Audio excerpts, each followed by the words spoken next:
ఇల్లందు నియోజకవర్గంలో బీఆర్ఎస్ బలపరిచిన ఎక్కువ మంది అభ్యర్థులు గెలుస్తారని మాజీ ఎమ్మెల్యే హరిప్రియ అన్నారు. ఇల్లందు మండలం రొంపేడులో న్యూ డెమోక్రసీ మాజీ సర్పంచ్ శంకర్ దంపతులు మరికొందరు గ్రామస్తులతో కలిసి బీఆర్ఎస్ లో చేరారు. వీరికి మాజీ ఎమ్మెల్యే హరిప్రియ కండువా కప్పి బీఆర్ఎస్ లోకి ఆహ్వానించారు. తిలక్ నగర్ పంచాయతీ పరిధిలోని మరో కాంగ్రెస్ నాయకుడు న్యాయవాది సత్యనారాయణ బీఆర్ఎస్ లో చేరారు.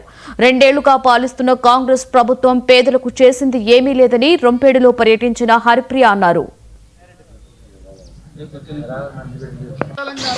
స్థానిక సర్పంచుల ఎన్నికల్లో భాగంగా ఈరోజు ఇల్లెందు మండలం రొంపేడు గ్రామ పంచాయతీకి రావడం జరిగింది. ఇక్కడ బీఆర్ఎస్ నాయకులందరూ గ్రామం మొత్తం కలిసికట్టుగా మాజీ సర్పంచ్ గారు ఎన్నో సంవత్సరాలు తన జీవితాంతం ఎన్డీ పార్టీకి సేవలు అందించినటువంటి వ్యక్తి.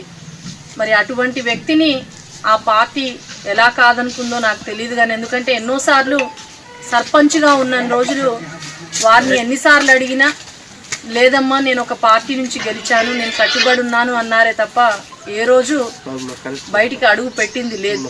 కానీ ఈరోజు మరి గ్రామస్తులందరూ కలిసి శంకర్ గారిని అలాగే వారి సతీమణిని బీఆర్ఎస్ పార్టీలోకి జాయిన్ చేయడం జరిగింది. వారికి బీఆర్ఎస్ పార్టీలోకి స్వాగతం సుస్వాగతం పలుకుతూ రొంపేడు గ్రామ పంచాయతీ, మిట్టపల్లి గ్రామ పంచాయతీ, పాత రొంపేడులో ఉండేటటువంటి గ్రామ పంచాయతీలన్నీ బీఆర్ఎస్ పార్టీ కైవసం కాబోతున్నాయి, మేము గెలుస్తున్నాము అనేసి ఈ సందర్భంగా తెలియజేస్తున్నాను. స్థానిక సర్పంచ్ విజయలక్ష్మి నగర్ గ్రామ పంచాయతీ అధ్యక్షులు, కార్యదర్శులు, సెక్రటరీలు మరియు కార్యకర్తలు అందరూ మనస్ఫూర్తిగా నన్ను బీఆర్ఎస్ పార్టీలో జాయిన్ కాన్నా, బీఆర్ఎస్ పార్టీ సర్పంచ్ అభ్యర్థిగా పోటీ చేయండి అని స్వాగతంగా మనస్ఫూర్తిగా నన్ను స్వాగతం పలకడం జరిగింది. దానికి నేను వారి యొక్క కోరికని మనస్ఫూర్తిగా కోరుకుంటూ వీరి యొక్క పార్టీలో ఈరోజు జాయిన్ కావడం జరిగింది.